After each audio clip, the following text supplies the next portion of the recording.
मेरे प्रिय भक्तों, प्रेम से बोलिए जय शनिदेव महाराज की। आज मैं आपको वह दिव्य कथा सुनाने जा रहा हूं जो हजारों वर्षों से लोगों के जीवन में परिवर्तन ला रही है। यह कथा किसी साधारण मनुष्य की नहीं बल्कि उन महान न्याय देवता सानी देव की है जो मनुष्य के जीवन में उसके कर्मों के अनुसार सुख दुख उतार चढ़ाव और परिणाम लेकर आते हैं। लेकिन उससे पहले हमारे चमत्कारी चैनल को सब्सक्राइब कर लेना, वीडियो को लाइक कर देना। सानी देव को लोग अक्सर गलत समझते हैं क्योंकि वे कठोर हैं, सीधी बात करते हैं, गलत कार्यों की सजा तुरंत देते हैं और सच्चे मन वाले की रक्षा उसी समय कर देते हैं। उनका स्वभाव न्याय का है, कटुता का नहीं। जिसका मन सत्य है, जिसका जीवन पवित्र है, जिसने कर्मों में ईमानदारी रखी है, सानी देव उसकी रक्षा करते हैं, उसके जीवन में रुकावटें दूर करते हैं, उसके घर में सुख शांति लाते हैं और उसकी रूखी किस्मत को आगे बढ़ा देते हैं। एक समय की बात है कि उज्जैन से कुछ दूरी पर स्थित एक छोटा सा गांव था। इस गांव में देवदत्त नाम का एक वृद्ध ब्राह्मण रहता था। वह मन से अत्यंत शांत, सरल और भक्तिमान था। उसकी पत्नी का देहांत हो चुका था और वह अकेला अपने छोटे से कुटिया में रहकर पूजा पाठ से जीवन प्रवाह चला रहा था। उसकी दिनचर्या यही थी कि सुबह ब्रह्मा मुहूर्त में उठता, नित्य कर्म करता, गंगा जल से स्नान करता, अपने छोटे से पूजा स्थल में दीपक जलाता और भगवान के नाम का स्मरण करता। लेकिन जीवन में एक बड़ी समस्या थी। चाहे जितनी मेहनत कर लो, चाहे जितना प्रयास कर लो, घर में धन टिकता ही नहीं था। कभी अचानक कोई बीमारी आ जाती, कभी कोई काम बिगड़ जाता, कभी कोई वस्तु टूट जाती, कभी अनाज खराब हो जाता, कभी घर में चूहों का उपद्रव हो जाता। चारों तरफ से परेशानियां ही परेशानियां थीं। कई बार तो ऐसा लगता मानो कोई अदृश्य शक्ति उनके जीवन से खुशियां खींच ले जाती हो। एक दिन गांव में आए एक विद्वान ज्योतिषी ने उनकी कुंडली देखकर कहा, देवदत्त, तुम्हारे ऊपर सानी की कठिन दृष्टि है। जब तक सानी देव को प्रसन्न नहीं करोगे तब तक जीवन में बाधाएं आती रहेंगी, परंतु डरने की आवश्यकता नहीं है। सानी देव न्यायप्रिय है। उनसे सच्चे मन से प्रार्थना करोगे तो तुम्हारी सभी पीड़ाएं मिट जाएंगी। देवदत्त ने यह सुनकर मन में दृढ़ संकल्प लिया कि मैं सानी देव की आराधना करूंगा, चाहे कितना भी समय लगे। अगले ही दिन वे भोर में उठकर पीपल वृक्ष के नीचे पहुंचे। वहां एक शांत हवा बह रही थी, पक्षियों की मधुर ध्वनि गूंज रही थी और वातावरण पवित्र था। उन्होंने ध्यान लगाया और गहरी आवाज में कहा, हे सानी देव, यदि मुझसे कोई भूल हुई हो, कोई पाप हुआ हो, कोई अपराध हो गया हो तो मुझे क्षमा करें। मेरे जीवन की कठिनाइयों को दूर करें, मुझे मार्ग दिखाएं। उस रात देवदत्त को एक अद्भुत स्वप्न आया। उन्होंने देखा कि एक दिव्य प्रकाश प्रकट हुआ और प्रकाश के मध्य में एक काले वर्ण, अत्यंत तेजस्वी, गंभीर नेत्रों वाले देवता खड़े हैं। नीला आभा, गले में मालाएं, शरीर पर काले वस्त्र और हाथ में दंड। वह वाणी गूंजी, देवदत्त, तुमने सच्चे मन से पुकारा है। मैं सानी हूं। मैं किसी का अहित नहीं करता, मैं केवल न्याय करता हूं। मनुष्य के कर्म उसे जो दिशा देते हैं, मैं उसी मार्ग पर उसे आगे बढ़ाता हूं। कल प्रातः एक वृद्ध तपस्वी तुम्हारे द्वार पर आएगा। उसे भोजन कराना, उसके चरणों को जल से धोना और सम्मान देना। तुम्हारी सभी बाधाएं दूर होंगी। अगले दिन सूर्योदय होते ही देवदत्त ने अपने द्वार पर देखा, एक वृद्ध साधु धीरे धीरे चलते हुए आ रहे थे। उनके कपड़े फटे हुए थे, बाल बिखरे हुए थे, परंतु उनके चेहरे पर एक अद्भुत शांति थी। उनकी आंखों में गंगासी निर्मलता और चेहरे पर दिव्यता का प्रकाश था। जैसे ही वे पास आए, देवदत्त ने आदरपूर्वक उन्हें अंदर बुलाया, आसन दिया, चरणों को धोया और गर्म भोजन परोसा। साधु ने शांत स्वर में कहा, देवदत्त, तुम्हारा मन निर्मल है। तुमने सानी देव का स्मरण किया, इसलिए वह स्वयं मेरे माध्यम से तुम्हें आशीर्वाद देने आए हैं।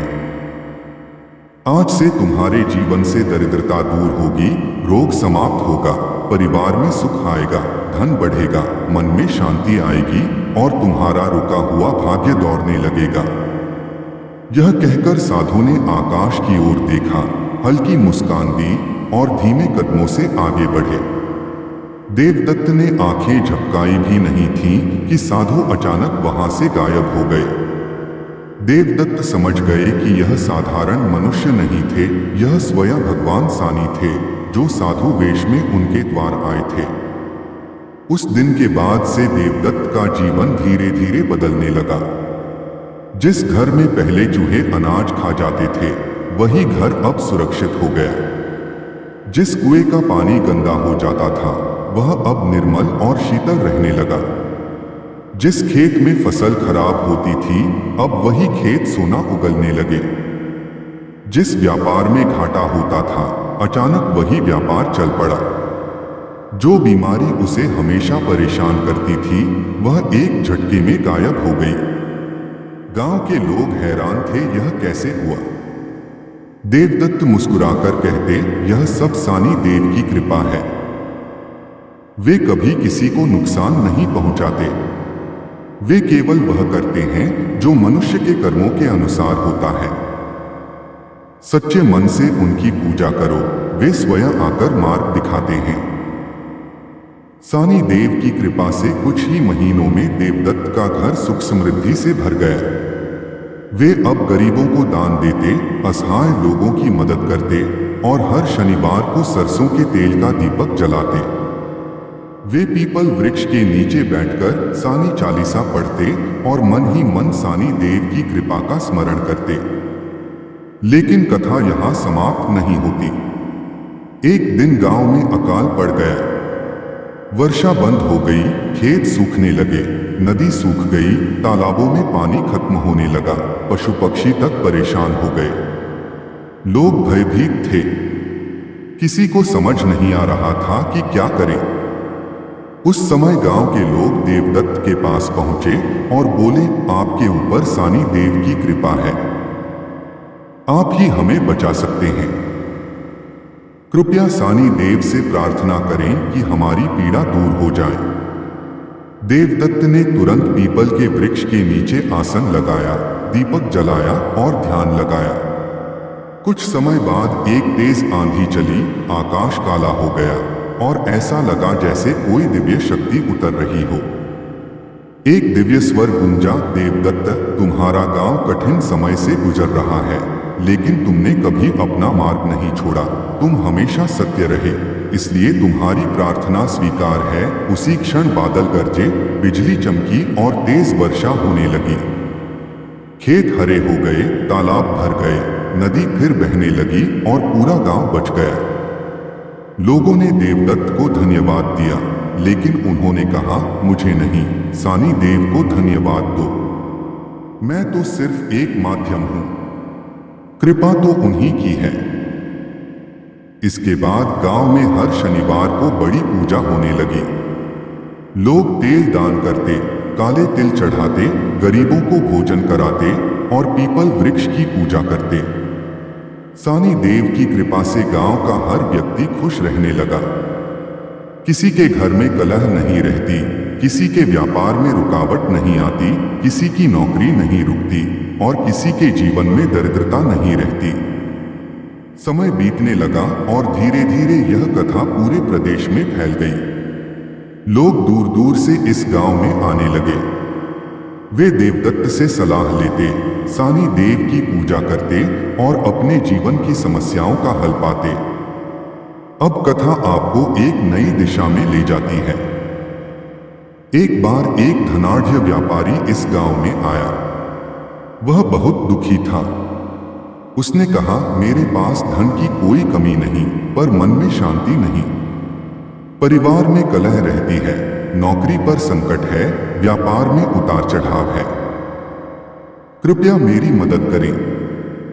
देवदत्त ने मुस्कुराकर उसे पीपल वृक्ष के नीचे बैठने को कहा और बोले, मन को शांत रखो। सानी देव से प्रार्थना करो।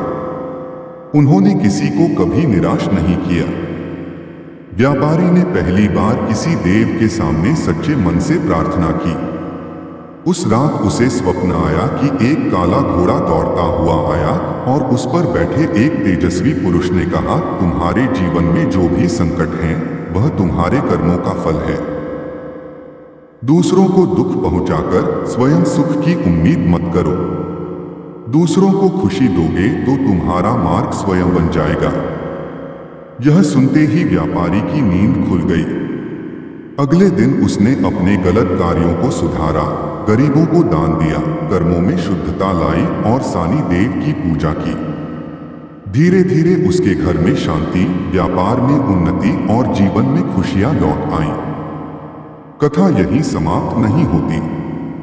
वर्षों बाद देवदत्त वृद्ध हो गए, परंतु उनकी आंखों में वही चमक थी। एक दिन उन्होंने गांव के सभी लोगों को बुलाया और कहा, मेरे प्रिय लोगों, मैं अब इस शरीर को त्यागने वाला हूं, परंतु चिंता मत करना। सानी देव हमेशा तुम्हारी रक्षा करेंगे।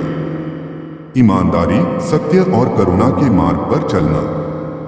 हर शनिवार को दीपक जलाना, गरीबों की मदद करना, वृक्षों की रक्षा करना और सानी देव का स्मरण करते रहना। यह कहकर उन्होंने ध्यान लगाया। एक हल्की मुस्कान के साथ उन्होंने प्राण त्याग दिए। आकाश में एक दिव्य प्रकाश फैला और लोगों ने ऐसा अनुभव किया जैसे स्वयं सानी देव आए हों उनके भक्त को अपने लोक में ले जाने। उस दिन गांव के हर व्यक्ति ने प्रतिज्ञा ली कि वे सदैव सानी देव की पूजा करेंगे और गलत कार्यों से दूर रहेंगे।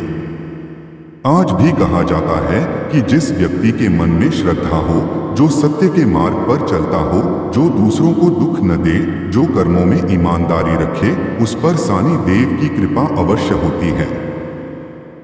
सानी देव जब प्रसन्न होते हैं तो मनुष्य के जीवन से दरिद्रता, रोग, बाधाएं, क्लेश, तनाव, भय, दुश्मनी, पाप सब मिट जाते हैं और वे मनुष्य को नए जीवन का वरदान देते हैं।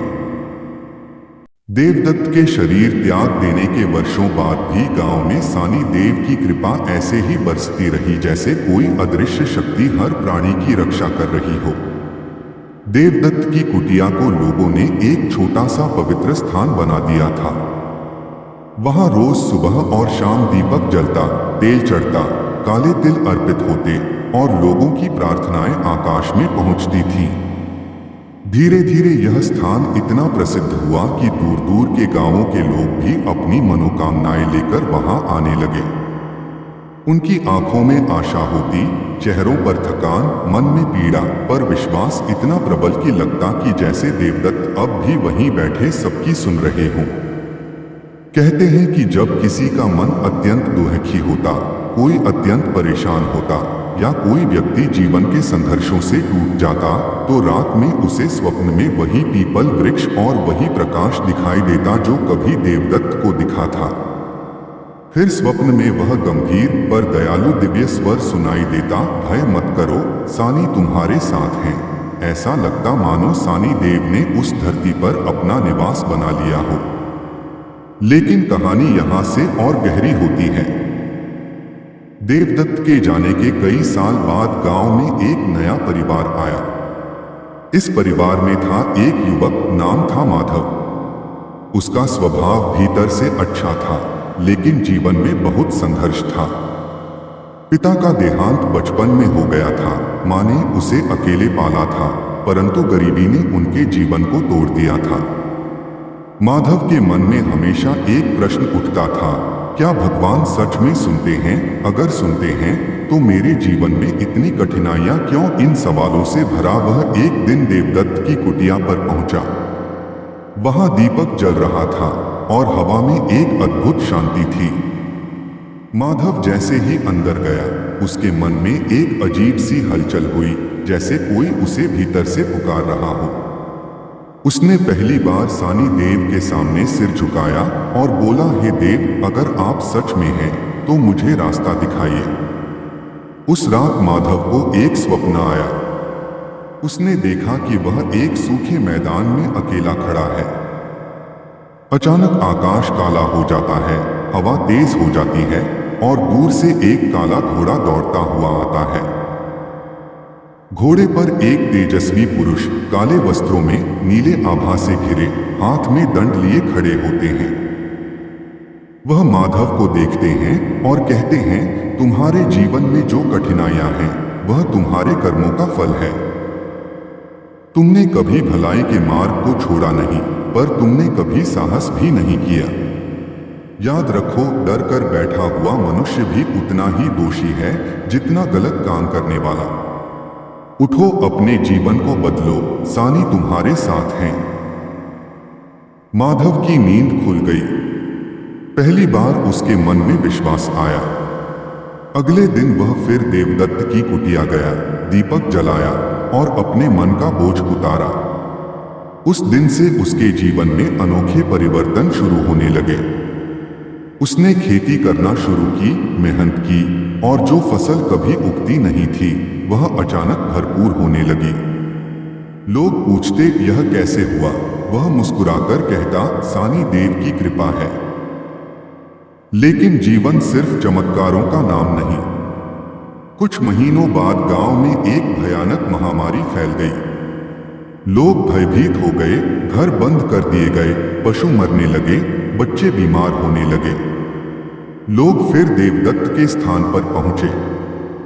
माधव को देखकर बोले, तुम्हारे ऊपर सानी देव की कृपा है, हमारी मदद करो। माधव ने बिना देर किए पीपल वृक्ष के नीचे दीपक जलाया, सरसों के तेल का दान किया, काले तिल अर्पित किए और प्रार्थना की, हे सानी देव, इस गांव की रक्षा करो। कहते हैं कि उसी रात गांव के ऊपर जैसे कोई दिव्य शक्ति का कवच उतर आया। तेज हवा चली, आकाश गरजा और कुछ ही घंटों में महामारी गांव से बाहर निकल गई। जो लोग बीमार थे अचानक बेहतर होने लगे और पूरा गांव बच गया। लोगों ने माधव को देवदत्त का दूसरा रूप कहना शुरू कर दिया, पर माधव ने विनम्रता से कहा, मैं कुछ नहीं हूं। कृपा सब सानी देव की है, मैं तो बस माध्यम हूं। समय बीतता गया। एक दिन गांव में एक बेहद अभिमानी धनवान व्यक्ति आया। नाम था तक्षक। वह अहंकारी था, दूसरों का मजाक उड़ाता था, गरीबों से घृणा करता था और देवताओं को मात्र कल्पना मानता था। उसने कहा, यह सब झूठ है, कोई सानी देव नहीं, कोई चमत्कार नहीं। तुम लोग मूर्ख हो। गांव के लोगों को दुहक हुआ, पर माधव ने शांत स्वर में कहा, देवता पर विश्वास न करो, यह तुम्हारी इच्छा, लेकिन दूसरों के विश्वास का अपमान मत करो। तक्षक हंसा और बोला, अगर सानी देव सच में हैं, तो वे मुझे दंड दें। यह सुनकर गांव के सभी लोग भयभीत हो गए। माधव ने हाथ जोड़कर कहा, ऐसा मत कहो। न्यायदेव को चुनौती देना अच्छा नहीं, पर तक्षक नहीं माना। कुछ दिनों बाद उसके व्यापार में भारी नुकसान हुआ, घर में कलह बढ़ी और स्वास्थ्य बिगड़ गया। वह टूट चुका था। तभी एक रात उसे स्वप्न आया, वही काला घोड़ा, वही तेजस्वी पुरुष, वही नीली आभा। वह आवाज गूंजी, तक्षक, तुमने अहंकार किया, न्याय से कोई नहीं बच सकता, पर यदि तुम सुधर जाओ तो सानी तुम्हें भी क्षमा कर देंगे। सुबह होते ही वह माधव के पास आया, रोते हुए बोला, मुझे क्षमा करो, मैं गलत था, मुझे सही मार्ग दिखाओ। माधव ने उसे गले लगाया और कहा, गलतियां सभी से होती हैं, पर सुधार वही करता है जो सच्चा होता है। तक्षक ने सानी देव की पूजा शुरू की। धीरे धीरे उसके जीवन की कठिनाइयां समाप्त होने लगी। उसके व्यापार में उन्नति हुई, परिवार में शांति लौटी, मन में स्थिरता आई। वह एक बदला हुआ मनुष्य बन गया था। अब वह हर शनिवार गांव के मंदिर में गरीबों को भोजन कराता। कथा फिर आगे बढ़ती है। एक दिन पास के गांव में भयंकर सूखा पड़ा। लोग परेशान हो गए। उन्होंने सुना था कि पास वाले गांव में सानी देव की कृपा बहती है। वे माधव के पास आए। माधव उन्हें लेकर पीपल वृक्ष के नीचे गया, दीपक जलाया और कहा, जिस मनुष्य का मन सत्य है, जिसका इरादा पवित्र है, जिसकी प्रार्थना में प्रेम है, उसकी रक्षा स्वयं सानी देव करते हैं। कहते हैं कि उस रात अचानक बादल उमड़े, तेज वर्षा हुई और सूखा खत्म हो गया। अब लोगों ने समझ लिया कि सानी देव कठोर नहीं बल्कि न्यायप्रिय हैं। जो मनुष्य बुरा करता है उसे उसके कर्म का फल मिलता है। जो मनुष्य दूसरों का भला करता है उसे आश्चर्यजनक वरदान मिलता है।